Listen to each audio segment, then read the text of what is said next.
जय महारुद्र जी, जय माँ काली, जय वो कालभैरव। मैं रुद्र इस वीडियो में आपका तहे दिल से स्वागत करना चाहता हूँ। आज मैं आपको एक ऐसी साधना बताऊंगा जो कि भगवान कपाल भैरव की साधना है। और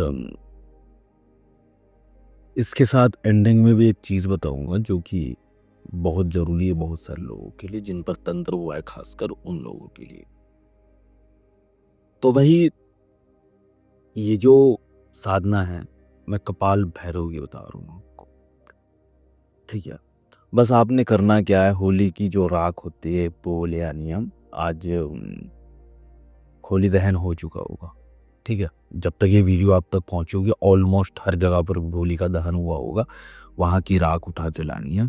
वहाँ की राख ला करके आप अपने जहाँ पर भी आसन बिछाओगे उस आसन के नीचे और राख रखनी है होली की। और ये राख रखने के बाद आपने कुछ नहीं करना है। सामने सवा सेर एक तो चावल नहीं तो गेहूँ रखना है और उस पर कलश स्थापित करना है।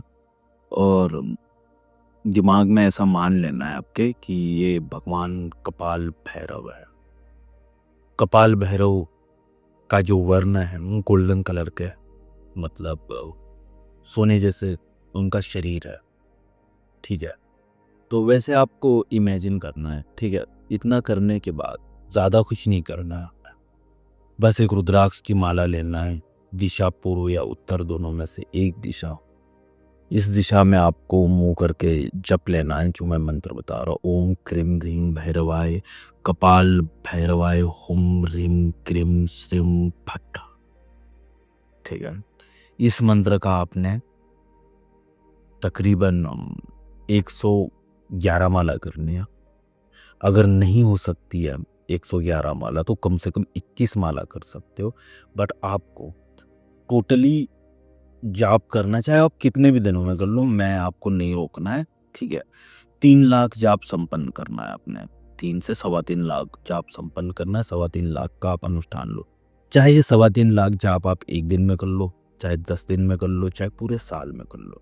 बट इतना याद रखना, जितने भी दिन करोगे उतने दिन का ब्रह्मचर्य 8 प्रकार का होना चाहिए मेरे भाइयों। बात आ रही है समझ में? अब इतना ब्रह्मचर्य रख करके आपने बस जाप करना है। भोग में आपने ज़्यादा कुछ नहीं देना है। पेड़ा दे सकते हो, खीर दे सकते हो, या बिना लहसुन प्याज का बस उसमें घी डालो गाय का, और कुछ भी दे दो। बस लहसुन प्याज नहीं होना चाहिए, इतना याद रखो। ये तो हुआ। और इस काल में भगवान शिव का भी आपको जाप करना। कम से कम आपको 11 माला दिन की ओम नमः शिवाय की भी जपनी है। और प्लस माँ का कोई भी स्वरूप, चाहे आप काली पकड़ लो, चाहे माँ दुर्गा पकड़ लो, चाहे भुवनेश्वरी पकड़ लो, चाहे मातंगी पकड़ लो, चाहे कोई भी स्वरूप, आप इस स्वरूप की जो है, मतलब कम से कम आपने 5 माला तो करनी ही पड़ेगी इस साधना काल के दौरान। दिन में कर सकते हो, रात में कर सकते हो। नहीं, एक्चुअली में ये जो माला है वो दिन में कर सकते हो या रात में कभी भी कर सकते हो। बट ये साधना जो है आपको रात 10:30 बजे के बाद ही करनी है। 10:30 बजे तैयारी करनी है, 11 बजे के आसपास बैठना है, 2-2:30 बजे तक बैठना है। 2-2:30 बजे के बाद बिल्कुल भी नहीं बैठना है, साधना में एक माला भी नहीं खींचनी है। तो ये जो वीक साधना है बस कल के लिए करना। बट हाँ, कल के लिए नहीं यार, ये साधना एक्चुअली में अगर आपने होली की राख लेके रखी है ना, तो आप साल में कभी भी कर सकते हो, कोई इश्यू नहीं है। साल में मतलब मान के चलो किसी भी अमावस्या, किसी भी पूर्णिमा या किसी भी टाइम पर भी कर सकते हो। बट इसमें ज़रूरी है आपको होली की राख। बात आ रही समझ में? ठीक है, अगर जिसको बार-बार साधना करनी है तो ज़्यादा ले आए राख यार, ठीक है? तो ऐसी साधना है भाई। और इस साल और हाँ, दिया जो है सरसों के तेल का दिया आप लगा सकते हो, ठीक है? नहीं तो कोई भी तेल का लगा लो। अगर सरसों के तेल का लगाओगे तो उग्रता बढ़ती है, दूसरा कुछ नहीं होता, ठीक है? और हाँ, मैंने एक और चीज़ बताना भूल गया कि हमने अष्टभैरव कवच निर्माण करा है और उसकी टेस्टिंग है।